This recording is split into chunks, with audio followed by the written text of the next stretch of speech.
Hey guys, Dylan13 here. Just making a quick one. I just depending on when this comes out, it'll come out either before the my thoughts on the Royal Rumble or after, depending on when YouTube decides to upload it. But this is my thoughts on NXT Takeover San Antonio, or TLDR. Loved it. The matches went on exactly the way I thought they were going to do, with save for one exception, which is actually the first one I want to talk about real quick. Hashtag DIY versus the Authors of Pain. I did not expect them to lose the belts this quickly. A little peeved at that, honestly. I love DIY. I think they are probably the best. Like them and Rude, Bobby Roode, which I'll get into more. If they had that chemistry that they have off screen with the Rude bombs and all that. If they made that into a faction, that'd be freaking amazing. Authors of Pain, though, I don't think we're gonna see them lose anytime soon because my God, that was a brutal match. Anyway, moving on to Andre Cien Almos versus who do you face? I know this makes me look bad. I know, but I'm kind of riding that high from the Rumble, which I'll explain. Like I explained everything on that other video. It, who was it? Anyway, that was a good match. It was a good breather breather match. Honestly, I might have gotten the order wrong, but I don't really. Not as I don't care. It's just I'm trying to speed this along a little bit so I can get to what I really want to talk about. The first one of that is the Fatal 4-Way for the women's title. That was amazing. That was a great way to make everyone involved look strong as all get out. And my girl and yours, Asuka, still undefeated, barely. She get they did not let her have this. They made her fight for it. But not Bailey. Asuka is still champion, and I'm okay with it. I think that whenever the instant they drop that belt off of her, she needs to go to WWE. She needs to fight Charlotte, and it's going to probably be the match of the night, no matter what night it's on. If it's a pay-per-view, if it's a Raw, it's going to be the best night or the best match that night, and it has to be played as that because both of these ladies are excellent, and I can imagine them doing some beautiful work together. Then we had Ty Dillinger versus Sanity. I really like this. They made these guys look like a legit monster faction. Which, if they come up as a group, as I'm hoping they do, we need that in WWE. We need I can see these guys being the Shield 2.0 and then take that as the best compliment I can give them. They deserve to be Shield 2.0.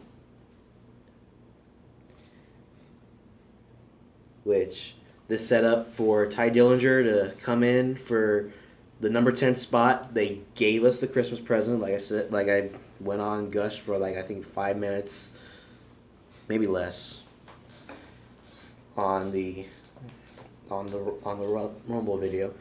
They gave us a nice thing. We had a nice thing. I'm okay with that. I didn't think it was going to happen after the beating that they gave him. But they gave us it. I'm okay with that. Before I talk about the main event, of course, I will be remiss if I don't bring up Seth coming out and openly calling out the boss. I want this match so badly. I'm glad they're finally getting off their ass and they're finally giving us Seth calling out Triple H. That, like, him coming out for the Takeover event, I did not see coming. I don't think anyone did. And the announcers knew, of course, I'm sure they did. They sold it perfectly because they were like, "What the hell is Seth doing? Why is Seth here?"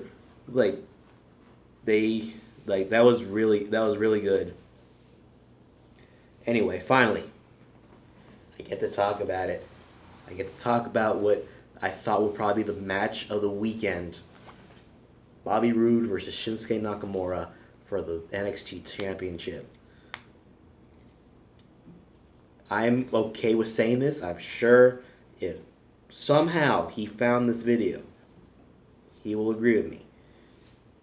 Bobby Roode is this generation's Ric Flair.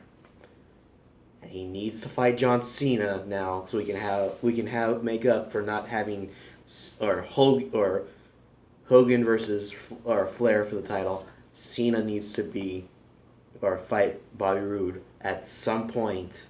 They need this. They just absolutely need this. Because we need this generation's Hulk Hogan to fight this generation's Ric Flair. We need this.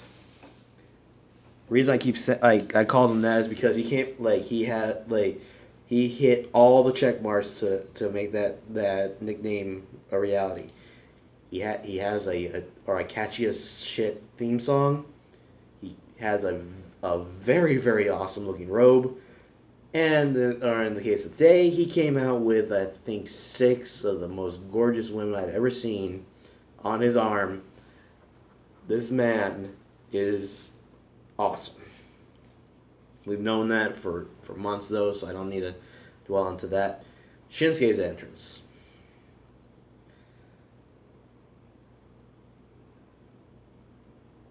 Shinsuke Nakamura will never have a bad entrance. I think in terms of in terms of just overall charisma of this character, I'd rank him as high as Shawn Michaels, The Rock, The Undertaker. He's that good.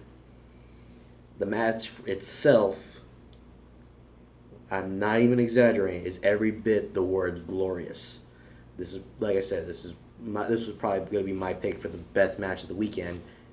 Had the Cena Styles match not done, I think that one edges on just a little bit more.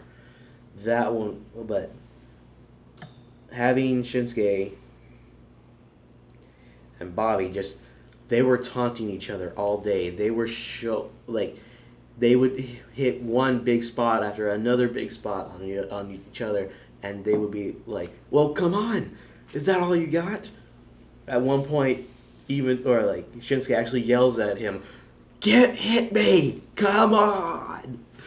And the reason I'm okay with Shinsuke not coming in tonight at the Rumble, which I thought he was going to for a second, I thought they were going to drop the belt and he was going to come in, until I saw the spot where they were working the leg. If they're gonna play this as Bobby Roode not only beat Shinsuke Nakamura, but he destroyed the thing that made Shinsuke, that's gonna give him a little bit of heel heat, but it's not a thing he can't handle because he's Bobby Roode. He needs, like I said, he's this generation's dirtiest player in the game. He worked the fuck out of